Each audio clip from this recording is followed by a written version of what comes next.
দিন বড় হচ্ছে। গ্রীষ্ম আর শীতের দিন ছোট বড় হওয়ার কথা বলছি না, তার চেয়েও গুরুতর ব্যাপার ঘটতে চলেছে আমাদের সাথে। এক সমীক্ষায় দেখা গেছে গ্লোবাল ওয়ার্মিং এর কারণে মেরু অঞ্চলের বরফের বিশাল মজুদ গলে যাওয়ার ফলে পৃথিবী আরও ধীরে ধীরে ঘুরছে। অর্থাৎ দিনের দৈর্ঘ্য যে 24 ঘন্টা সময় তা আর থাকছে না, বরং তা অভূতপূর্ব হারে বেড়ে যাচ্ছে।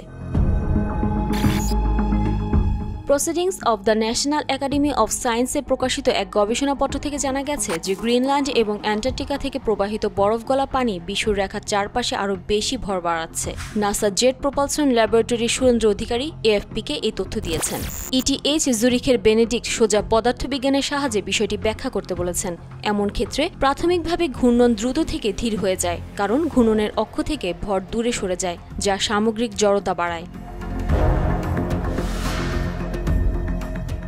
পৃথিবীকে সাধারণত একটি গোলক হিসেবে ভাবা যায়, তবে এটিকে কমলা লেবুর আকৃতির গোলক বলা আরও সঠিক। অর্থাৎ পৃথিবী এর বিষুবরেখার চারপাশে কিছুটা বিস্তৃত।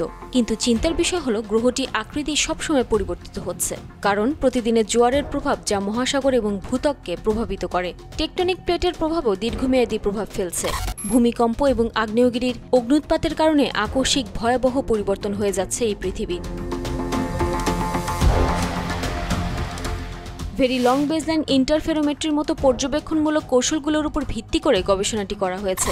বিজ্ঞানীরা মহাকাশ থেকে রেডিও সিগন্যাল পৃথিবীর বিভিন্ন পয়েন্টে পৌঁছতে কতক্ষণ সময় লাগে তার পার্থক্য পরিমাপ করে আমাদের গ্রহটির অভিযোজন এবং দিনের দৈর্ঘ্যের তারতম্য হিসাব করতে পারছেন। এই গবেষণায় গ্লোবাল পজিশনিং সিস্টেমও ব্যবহার করা হয়েছে, যা পৃথিবীর ঘূর্ণনকে প্রায় 1 মিলি সেকেন্ডের 100 ভাগে খুব নিখুঁতভাবে পরিমাপ করে। সেই সঙ্গে সহস্রাব্দেরও প্রাচীন চন্দ্রগ্রহণ ও সূর্যগ্রহণের রেকর্ডগুলো আমলে নেওয়া হয়েছিল। এখন যদি পৃথিবী আরও ধীরে ধীরে ঘুরতে থাকে, তাহলে দিনের দৈর্ঘ্য 86,400 সেকেন্ডের আদর্শ পরিমাপ থেকে কয়েক মিলি সেকেন্ড বৃদ্ধি পায়। বর্তমানে এর ধীরগতির আরও উল্লেখযোগ্য কারণ হল চাঁদের মহাকর্ষীয় টান। এটি জোয়ার ঘর্ষণ নামের একটি প্রক্রিয়ায় মহাসাগরের উপর আকর্ষণ সৃষ্টি করে, যা লক্ষ লক্ষ বছর ধরে প্রতি শতাব্দীতে আমাদের দিনের দৈর্ঘ্য 2.40 মিলি সেকেন্ড সময় ধীরে ধীরে বাড়িয়ে দেয়। তবে নতুন গবেষণায় একটি আশ্চর্যজনক বিষয় জানা গেছে। মানুষ যদি উচ্চ হারে গ্রিনহাউস গ্যাস নিঃসরণ ঘটাতে থাকে, তাহলে 21 শতকের শেষ নাগাদ চাঁদের টানের চেয়ে উষ্ণ জলবায়ুর প্রভাব বেশি হবে বলে সুরেন্দ্র অধিকারী জানিয়েছেন। 1900 সাল থেকে আজকের মাঝে জলবায়ুর কারণে পৃথিবীতে দিনগুলো প্রায় 0.8 মিলি সেকেন্ডে দীর্ঘ হয়েছে। এখন চলছে উচ্চ হারে গ্রিনহাউস গ্যাস নিঃসরণ।